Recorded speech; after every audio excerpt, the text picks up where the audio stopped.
শুনছি কখনো যে মারে কষ্ট দিছো, বাজার করে আইনা দাও, পা থেকে মাথা মতো পিটাবো কিন্তু, বুঝছো? মনে থাকে। বিসমিল্লাহির রহমানির রহিম। আসসালামু আলাইকুম। আজকে আমার কাছে খুবই ভালো লাগতেছে, মানে নিজের কাছে নিজের আমি স্যাটিসফাইড। কারণ শহর আলী চাচা বিগত কয় বছর, 3 বছর, 2 বছর আগে মারা গেছে। তো চাচা থাকাকালীন বিভিন্ন সময় বিভিন্ন প্রয়োজনে আমাদের সাথে যোগাযোগ করতে আমরা চেষ্টা করতাম তাকে সাপোর্ট করার জন্য। তো তার একটা ছেলে, ওর নাম কি, শাওন। আমি ওরে বলেছিলাম যে আমরা একটা ভ্যানের ব্যবস্থা করে দিব, কিন্তু আসলে সময় সাপেক্ষ বা টাইম অ্যাডজাস্টিং হয় না, এই জন্য হয়তো বা এটা কিনে দিতে পারি নাই। তো আজকে কয় তারিখ? আজকে 1 তারিখ, মার্চের 1 তারিখ। আমরা একটা ভ্যানের ব্যবস্থা করে দিলাম ওরে, যাতে ও আর পরিবার, ওর মা, ওর বোন সবাইকে নিয়ে যেন সুন্দরভাবে মানে জীবন ধারণ করতে পারে। কারণ ওরা খুবই অসহায়, খুবই গরিব। তো সেই কথা চিন্তা করে এই একটা ভ্যান ব্যবস্থা করে দিলাম আমরা, আলহামদুলিল্লাহ।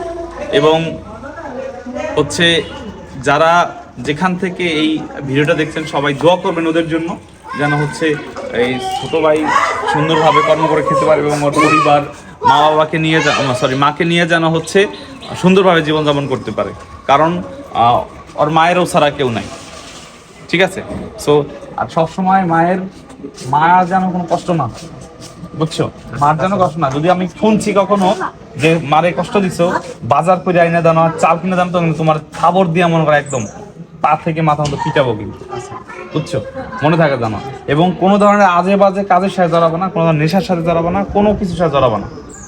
চাচি, আপনার কাছে আমার মোবাইল নাম্বার আছে, কোনো সমস্যা যদি এদিক সেদিক করে আমারে ফোন দিবেন, আমারে কি করবেন, ফোন দিবেন, ফোন দিয়া বলবেন। এখন তোমার এই ভ্যান গাড়ি পেয়ে নিজের গাড়ি কেমন লাগতেছে তোমার? ভালো লাগতেছে। চাচি, আপনার কেমন লাগতেছে যে আপনার বলার এখন একটা ভ্যান নিজের? আনন্দ লাগতেছে। যাক, দোয়া করবেন এবং হচ্ছে সবার কাছে রিকোয়েস্ট থাকবে, ইনশাল্লাহ। আমার নিজের কাছে খুবই ভালো লাগতেছে, কারণ মানে অনেকদিন যাবতেই ইচ্ছা ছিল, অনেকদিন যাবতেই ইচ্ছা ছিল। তো আলহামদুলিল্লাহ ইচ্ছা পূরণ হয়েছে। এবং সবাইকে ধন্যবাদ যারা সাপোর্ট দিয়েছেন, সকলের প্রতি অনেক অনেক ভালোবাসা থাকবে।